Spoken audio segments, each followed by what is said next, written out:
In this video, we're going to talk about quartiles, deciles, and percentiles. So what are they exactly? Quartiles divides the data into 4 equal parts. What I like to think about is quarters. 4 quarters adds up to $1. Now let's draw a number line.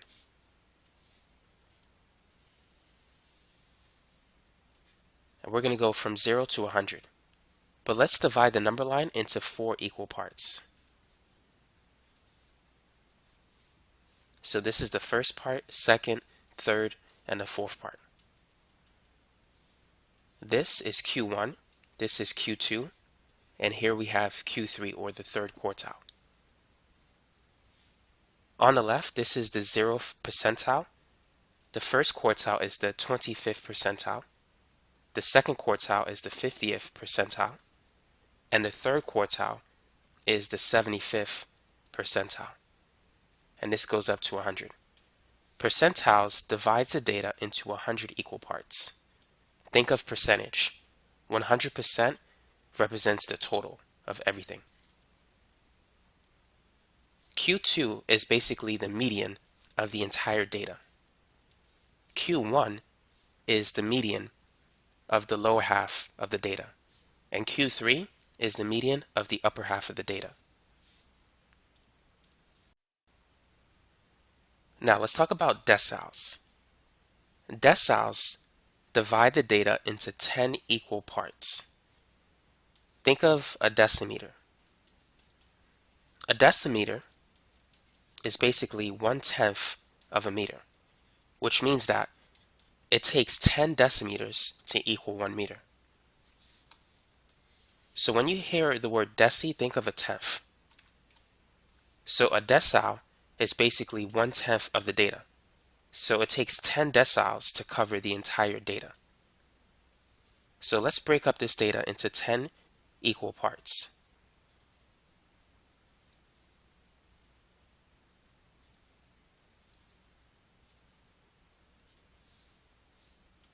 So this is going to be D1, this is D0, D2, D3 is the third decile, D4 the fourth decile. Now Q2 is the same as D5, and this is D6, D7, D8, D9, D10. So what you need to know, for instance, is D4 represents the 40th percentile. In this example, D5 is the 50th percentile, which is the same as the second quartile. So we can write the percentage values here. So D1 is the 10th percentile, D2 is the 20th percentile, D3 is the 30th, D4 is the 40th, D6 is the 60th, and so forth. So D9 will be the 90th percentile. So now you can visually see how quartiles, deciles, and percentiles divide the data into different equal parts.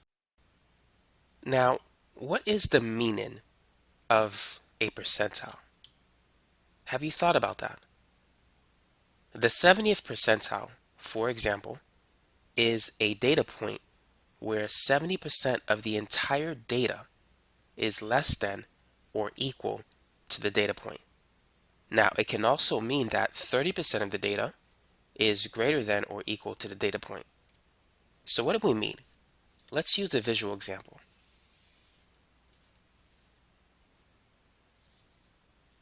So this would be 0, this would be 70, and this would be 100. So let's say if you took the SAT exam and your score ranks among the 70th percentile. So your score is right here. Now, 70% of students had a score that is equal to or less than your score.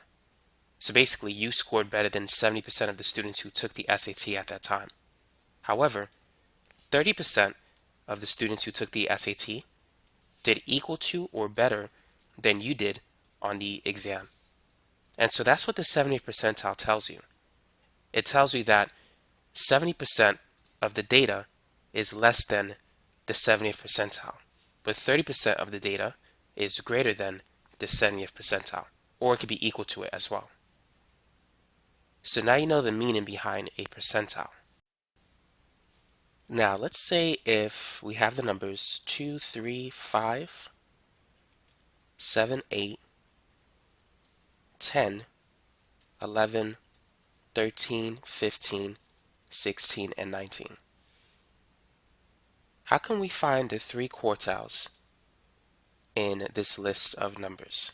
So what is the first, second, and third quartile? The best thing to do is to find the second quartile first. The second quartile is basically the median of the entire data set. And so let's find the middle number. We can eliminate the first two and then the last two until we get the number in the middle, which in this case is 10. So I'm going to get rid of the 10. I'm going to separate the data into two equal parts. I'm going to put the 10 right here. So 10 is our Q2 value. That is the median of the entire data set. Q1 is the median of the lower half of the data set. So Q1 is 5. As you can see, 5 is the middle number of these 5 numbers. Now what about Q3? Q3 is the median of the upper half of the data set. So the middle number is 15. So that is the third quartile. Now it turns out that there's another way in which we can calculate Q1, Q2, and Q3 using percentiles. Keep in mind Q1 is basically the value of the 25th percentile. To find the location of a percentile, it's equal to K divided by 100 times n plus 1. So n is basically the number of data items in your list, or the number of numbers in the set. K is basically the subscript. So if you want to find the 25th percentile, K is 25. So let's illustrate this with an example. So let's find the location of the 25th percentile. So it's going to be 25 divided by 100, and there's 1, 2, 3, 4, 5, 6, 7, 8, 9, 10, 11 numbers in the list. So n is 11. So let's get the answer. What is 25 over 100? 100 divided by 25 is 4. So 25 divided by 100 is 1/4. And 11 plus 1 is 12. So we have 12 divided by 4, which is 3. So what does this number tell us? The 3 indicates that the first quartile is in the third position. It's the third item from the left. So this is the first item, this is the second item, this is the third item.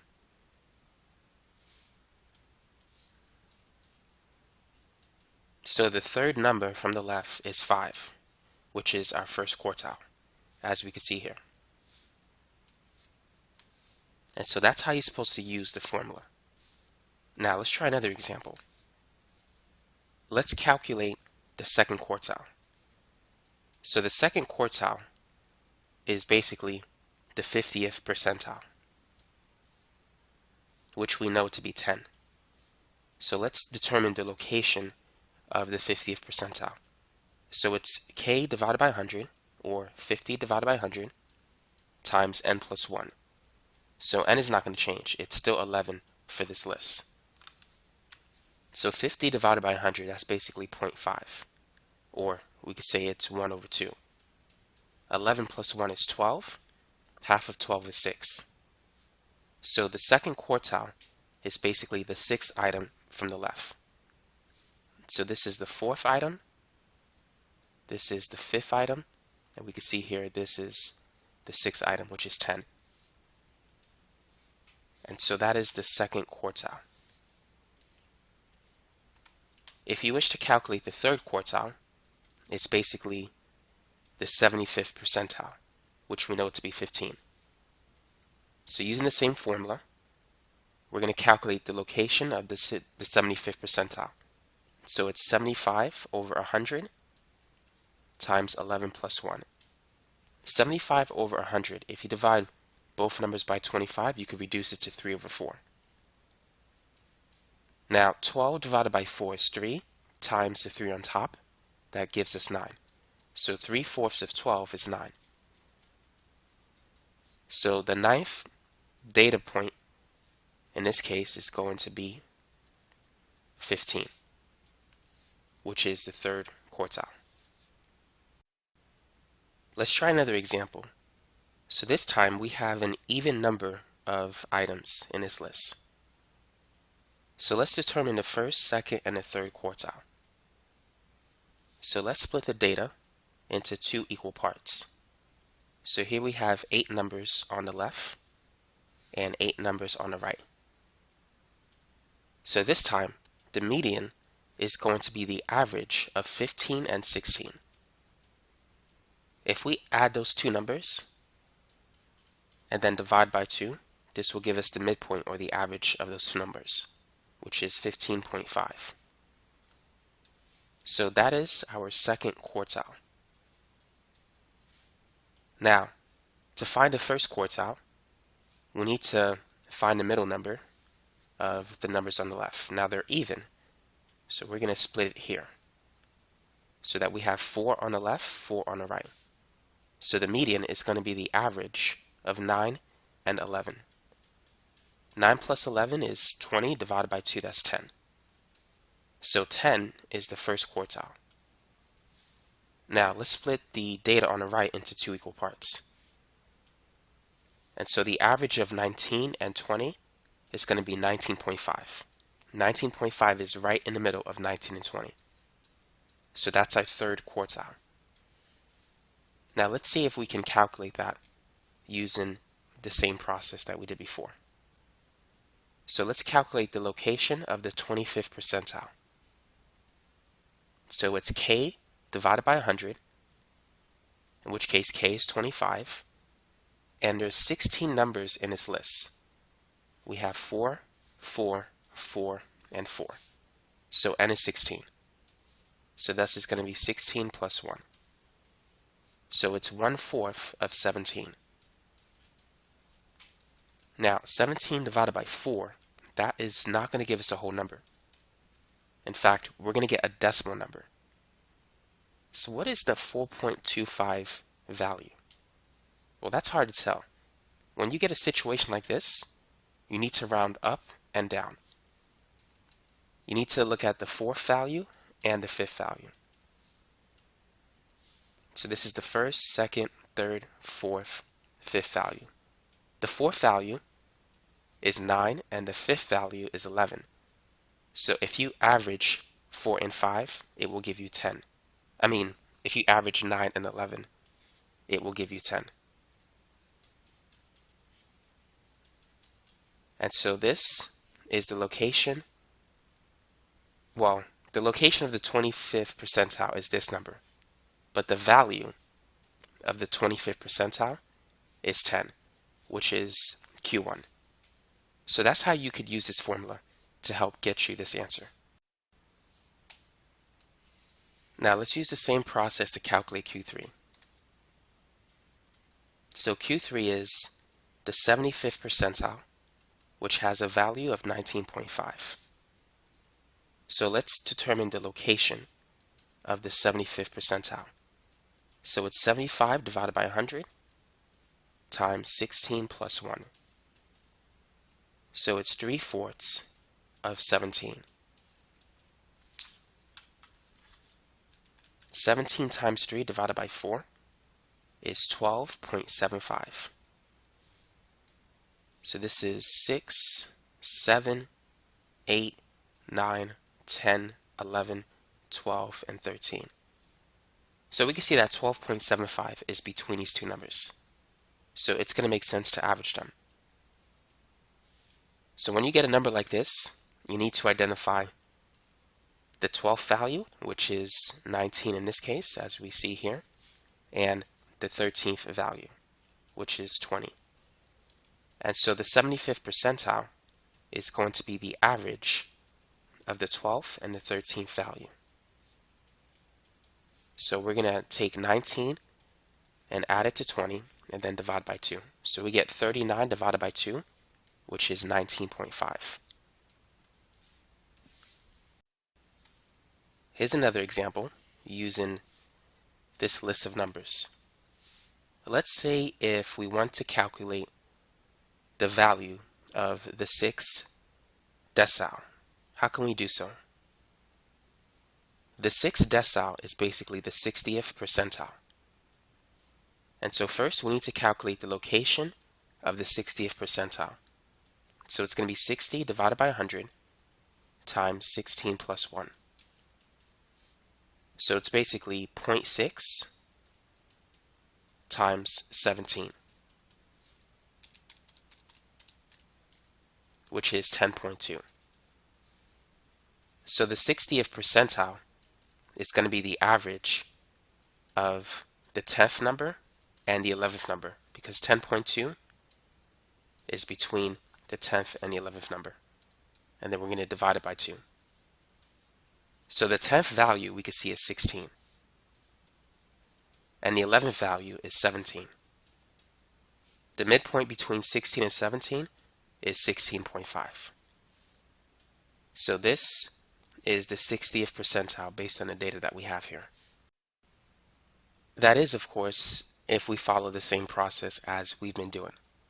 However, I'm inclined to think that the 60th percentile is based on the 10th value in the list. Well, for one thing, 10 is very close to 10.2. And the 10th value in the list is 16. And here's why I'm inclined to think about it intuitively. The second quartile is the 50th percentile. The third quartile is the 75th percentile. So it's clear to see that our answer should be somewhere in this region. So 16.5 is not a bad estimate. However, if we split this in the middle, the midpoint between 50 and 75, if you add them up and divide by 2, that should give you 62.5. And 60 is to the left of 62.5, which puts it more closer to 16 than to 17. Now, granted, the calculations will not be perfect because n is small, but as you increase your n value, as you increase the number of numbers in a list, these calculations become more accurate. So keep that in mind. Now, there's something else that we can do with this list of numbers. So far, we talked about finding the value of a percentile. For instance, the value of the 50th percentile is 15.5. But what if we're given the value? How can we find a percentile that corresponds to that value? So let's use 12 for example. Now we know that 12 is between the 25th percentile and the 50th percentile. Would you say this is the 30th percentile, the 40th percentile, the 35th percentile? What would you say? Well, if we're going to ballpark it, the average between 25 and 50 is 37.5. So it makes sense that 12 is between the 25th percentile and the 37.5 percentile. But let's see if we can do some math to get the answer. To find it, you could use this formula. It's x plus 0.5y divided by n times 100. So what is x? In this formula, x is the number of numbers that is less than 12. So all these numbers are less than 12. So there's 5 numbers less than 12. Thus x is 5. Y is the number of times this number appears. There's only one 12, so y is going to be 1. If there were two 12s, y would be 2. Now, n is the number of numbers in the list. We know we have a total of 16 numbers. We got 4 in each quadrant. And then we're going to multiply everything by 100. So this is basically 5.5 divided by 16 times 100. 5.5 divided by 16 is 0.34375. So times 100, this is 34.375. Now let's round it to the nearest whole number. So therefore, we could say that the 34th percentile is equal to 12. Or we could say that 12 is the 34th percentile. And thus that is how we could find it. And it makes sense because 34 is between 25 and 37.5. So that's a good approximation. Let's try another example. What about the number 16, the 9th data point in the list? What is the percentile that corresponds to that number? Now we know it's going to be between 50 and 62.5. But feel free to pause the video and calculate the answer.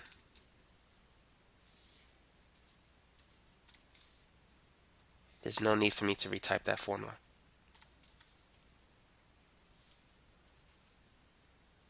So P of what subscript number is equal to the first 16 that we see?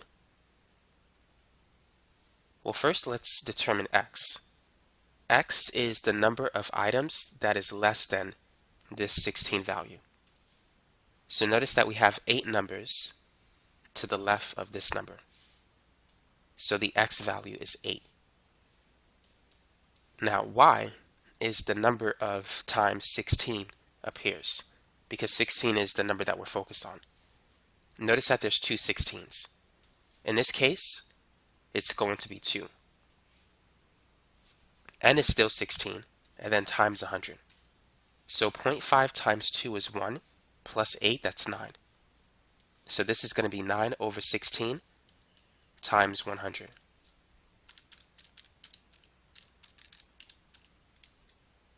And so this is going to be 56.25. And so we're going to round this to 56. So 16 is the 56th percentile. Or we could say that the 56th percentile is equal to 16. Now, does this answer make sense? Well, let's see. 16 is between 50 and 62.5. And 56 is between 50 and 62.5. So saying that the first 16 is the 56th percentile is reasonable. It makes sense based on the data that we see here. Now there's one more thing we need to talk about, and that is the ability to make a cumulative relative frequency table and then to use it in order to calculate percentile values. So let's work on this example. Let's create a cumulative relative frequency table, and then let's calculate the 4th, the 7th, the 3rd, and the 6th decile in that order. So to make a cumulative relative frequency table, we need 4 columns. The first one will contain the value, the second will be the frequency, the third will be the relative frequency, and the 4th column will contain the cumulative relative frequency values. So the lowest value in this list is 2. Now how many times does 2 appear? 1, 2 times. So the frequency is 2. Now the next highest value is a 3. So we have 1, 2, 3, 4 3s in this list. Now the next value in the list is 4. So we have 1, 2, 3 4s in the list. Next up, we don't have a 5, but the next number is a 6. And so there's only 2 6s that I've counted. Now we do have a 7, only one of them. The next number is a 9. And there's 1, 2, 3, 4, 5 nines. And I'm going to need some extra space here. And then we have a 10. It turns out we have 2 10s. And the last number is a 12. But there's only one 12. Now, our next step is to take the sum of the frequency column. So 2 plus 4 is 6, plus 3 is 9, plus 2 is 11, and then 12, 17, 19, 20. So this tells us that we have a total of 20 items in our list. The next step is to calculate the relative frequency. To do this, take the frequency and divide it by the total frequency, or the total number of items. 2 divided by 20 is 0.10. 4 divided by 20, that's going to be 0.20. 3 divided by 20 is 0.15. 2 divided by 20 is 0.10. 1 divided by 20 is 0.05. 5 divided by 20, that's 0.25. And 2 over 20 is 0.10. 1 over 20 is 0.05. Now, if you add all of these numbers, you should get 1.00, which I'll mark in red.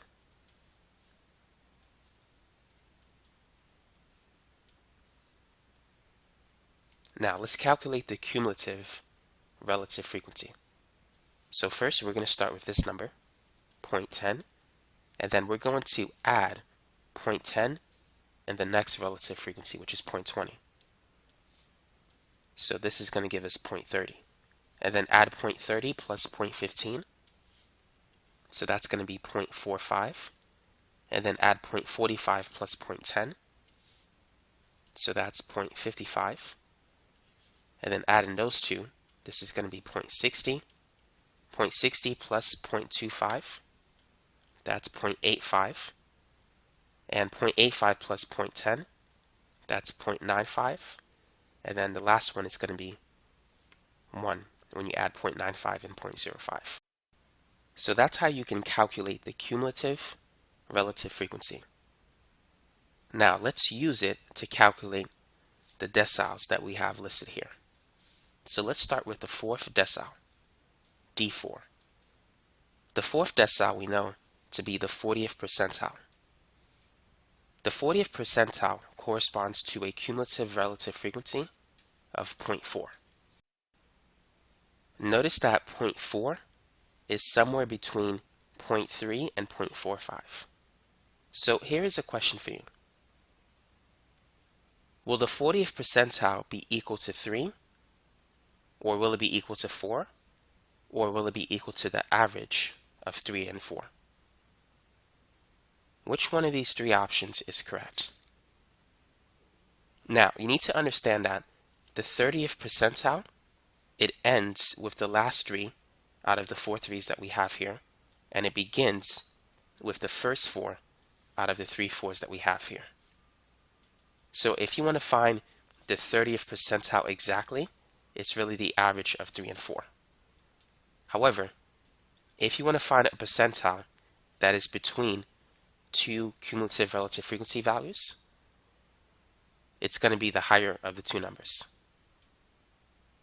4 is between a percentile of 30 and 45.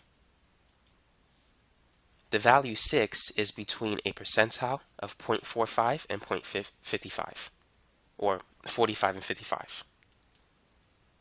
So the ninth value, or the value of 9, is between the 60th percentile and the 85th percentile. But if you want to find, let's say, the 85th percentile, it is the average of 9 and 10. And I'm going to explain why visually so you can see it. So because the 40th percentile is between these two numbers, it's going to be 4. The 30th percentile ends with 3, but it begins with 4. So the 40th percentile has to equal 4.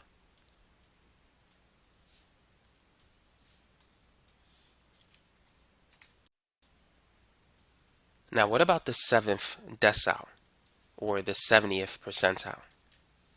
What is the value that corresponds to that? So the 70th percentile has a cumulative relative frequency of 0.7, which is between 0.60 and 0.85. Now keep in mind the 60th percentile ends with 7 and begins with 9. So the 70th percentile has to be one of the 5 nines that we have here. So it's going to equal 9. Now what about the 3rd decile? So that's the 30th percentile. Notice that we do have an exact value here, a cumulative relative frequency of 0.30. So 0.3, or the 30th percentile, it ends with the last 3 and it begins with the first 4. So in this case, it's going to be the average of those two numbers. So the 30th percentile will be 3.5. Now what about the 6th decile, or the 60th percentile? Notice that we have that exact number in our chart, or in our table. So thus it's going to be the average of these two. The 60th percentile ends with the last 7 and starts with the first 5. So the average of 7 and 9, I meant to say it ends with the last 7 but starts with the first 9. So thus the average of those two numbers is going to be 8. Now let's confirm these answers. Let's see if we can make sense of it.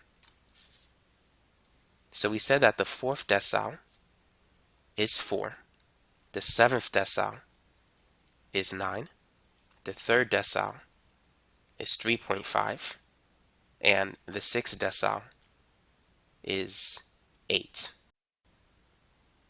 Now let's go ahead and put this list in increase in order. You could also use the cumulative relative frequency table that we had to do this as well. So if you go back to it, we said that we had 2 2s and we had 4 3s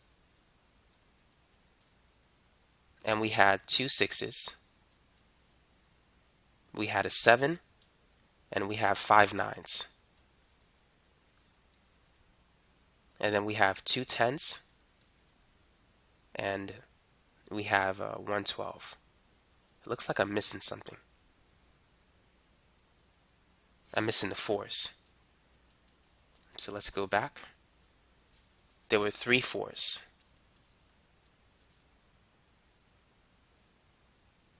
And then we had 2 6s, 1 7, and then 5 9s. And then there were 2 10s and a 12. So notice that I'm grouping everything in pairs because I have 20 numbers and I want to divide it into 10 equal parts so you could see what the deciles are. So this is going to be the 1st decile, this is the 2nd, 3rd, 4th, 5th, 6th, 7, 8, 9, 10. And we can say this is 0. So let's start with the 4th decile, which we said was 4. So here's D4. Notice to the left is a 4, and to the right it's a 4. So the 4th decile, or the 40th percentile, is 4. So because they were the same, we didn't really have to average any numbers. Now, let's talk about the 7th decile. So here's the 7th decile. To the left, we have a 9. To the right, we had a 9. So as we could see, it's one of the 5 9s that we have in our list. So this answer is accurate. Now the 3rd decile is between 2 different numbers, as we could see here. It ends with the last 3, and it begins with the first 4. So thus we average 3 and 4 and get 3.5. Now the situation is the same for the 6th decile. As we could see, it ends with the last 7 and begins with the first 9. So it's the average of 7 and 9, giving us 8. So hopefully that makes sense, and now you have a better understanding of quartiles, deciles, and percentiles, and you know how to find them given a list of numbers. Thanks for watching.